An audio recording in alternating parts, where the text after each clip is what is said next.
السلام علیکم ورحمۃ اللہ وبرکاتہ۔ ہنستے مسکراتے ننھے منھے اور ننھے منھے سے کچھ بڑے اور کچھ بڑے سے تھوڑے زیادہ بڑے ساتھیوں کہانی کا انتظار کر رہے ہوں گے، اور یہ بھی یاد ہوگا کہ کہانی سننے سے پہلے ہم نے تمام کام اچھے طریقے سے مکمل کر لینے ہوتے ہیں۔ جی، اب چونکہ اسکول کھل چکے ہیں تو اسکول کا کام بھی ہوتا ہے اور سبق بھی پڑھنا ہوتا ہے، اور کہانی سننے سے پہلے کوشش کیا کیجئے کہ اپنا کمرہ اور جہاں پہ آپ بیٹھے ہیں وہ جگہ اچھی طرح سمیٹ کر صاف ستھری جگہ پر بیٹھیں۔ چلیے کہانی شروع کرتے ہیں۔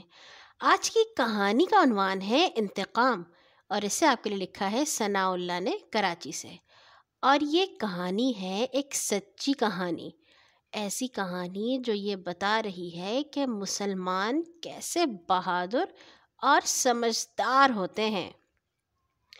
چند رومیوں نے ایک قریشی مسلمان کو گرفتار کر کے روم کے دارالحکومت قسطنطنیہ پہنچا دیا۔ اسے رومی بادشاہ کے سامنے پیش کیا گیا۔ جب اس سے سوالات پوچھے گئے تو اس نے نہایت دلیری سے جوابات دیے۔ اس کی جرأت اور بہادری پر سپہ سالار کو غصہ آ گیا۔ اس نے مسلمان کے منہ پر ایک تمانچہ دے مارا۔ تمانچہ کھا کر قریشی پکار اٹھا، اے معاویہ، میرا اور آپ کا فیصلہ اللہ تعالیٰ کریں گے۔ آپ ہمارے امیر ہیں اور یہاں مجھ پر ظلم ہو رہا ہے۔ قریشی کی یہ بات حضرت امیر معاویہ رضی اللہ تعالیٰ عنہ تک پہنچ گئی۔ آپ نے اس قیدی کا فدیہ بھجوا کر اسے آزاد کرا لیا۔ پھر اس سے اس رومی سپہ سالار کا نام پوچھا جس نے اسے تھپڑ مارا تھا۔ حضرت امیر معاویہ نے بہت غور و فکر کے بعد اپنے خاص تجربہ کار سردار کو چن لیا۔ آپ نے اس سے کہا، تم اسے کسی طرح پکڑ کر لاؤ۔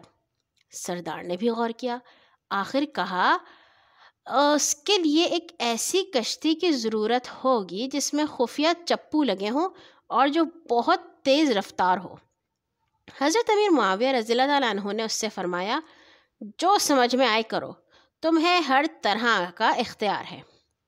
اب اس نے کشتی تیار کروائی۔ جب وہ تیار ہو گئی تو اس پر بے شمار تحائف لدوائے۔ اب وہ اس کشتی پر ایک تاجر کے روپ میں قسطنطنیہ پہنچا۔ تھوڑی بہت تجارت کرنے کے بعد بادشاہ سے ملا، اس کے وزیروں اور دوسرے درباریوں سے ملا، ان سب کو تحفے دیے، مگر اس سپہ سالار کو کوئی تحفہ نہ دیا۔ وہ سپہ سالار علیحدگی میں اس سردار سے ملا اور اس سے شکایت کی کہ اسے کوئی تحفہ ہی نہیں دیا۔ سردار نے اس سے کہا، معاف کیجیے گا، میں آپ کو پہچانتا نہیں تھا، اب پہچان لیا ہے، اگلی مرتبہ آپ کو خاص تحائف دوں گا۔ یہ وعدہ کر کے وہ لوٹ آیا اور اپنی کارگزاری کی اطلاع حضرت امیر معاویہ رضی اللہ تعالیٰ عنہ کو دی۔ انہوں نے اطمینان ظاہر فرمایا۔ وہ دوسری بار پہلے کی نسبت کئی گنا زیادہ تحائف لے کر روانہ ہوا۔ اس بار اس نے پھر ان لوگوں کو تحفے دیے، اس سپہ سالار کو بھی دیے، ساتھ ہی اس سے کہا، کشتی پر چند خاص تحائف اور موجود ہیں، وہ میں خاص طور پر آپ کے لیے لایا ہوں، کیونکہ پہلی بار آپ کو کوئی تحفہ نہیں دے سکا تھا، لہٰذا آپ میرے ساتھ کشتی پر چلیے۔ اس طرح وہ کشتی پر چلا آیا، اسے کشتی پر بٹھا کر ان کو تحفے دکھانے لگا۔ ادھر اس کے ساتھی خفیہ چپو چلانے لگے۔ سپہ سالار کو پتہ تک نہ چلا کہ کشتی چل پڑی ہے۔ اس طرح کشتی کھلے سمندر میں آ گئی۔ اب انہوں نے اس سپہ سالار کو باندھ لیا، یہاں تک کہ اپنے ملک لے آئے۔ اسے حضرت امیر معاویہ کے سامنے پیش کیا گیا۔ آپ نے اس قریشی مسلمان کو بلوایا اور فرمایا، یہ ہے وہ رومی سپہ سالار جس نے تمہیں تھپڑ مارا تھا، کیا یہی ہے وہ؟ اس نے جواب دیا، جی ہاں یہی ہے۔ آپ نے اس سے فرمایا، بس تو پھر تم بھی اسے ویسا ہی تھپڑ مارو، لیکن اس سے زیادہ نہ مارنا۔ قریشی نے اٹھ کر اس کے منہ پر تھپڑ دے مارا۔ اب حضرت امیر معاویہ رضی اللہ تعالیٰ عنہ نے سردار سے کہا، اب اسے تحائف دے کر واپس چھوڑاؤ۔ ساتھ میں آپ نے رومی سے کہا، اپنے بادشاہ سے کہہ دینا کہ مسلمانوں کا خلیفہ اس بات کی طاقت رکھتا ہے کہ تمہارے دربار میں بیٹھنے والے سپر سالاروں میں سے کسی مسلمان کا بدلہ لے سکے۔ رومی سالار اپنے بادشاہ کے دربار میں پہنچا، اسے ساری کہانی سنائی۔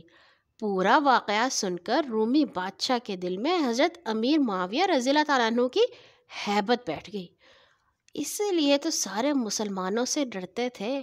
وہ کہتے تھے مسلمانوں سے لڑائی کرنا کوئی آسان کام نہیں۔ اللہ تعالیٰ سے دعا ہے کہ وہ ہمیں اور آپ کو بھی ایسا ہی بہادر اور سمجھدار بنائے، تاکہ ہم اپنے امت کے مسلمان بہن بھائیوں کے کچھ کام آ سکیں۔ کل آئیں گے ایک اور نئی کہانی کے ساتھ انشاءاللہ۔ اللہ حافظ۔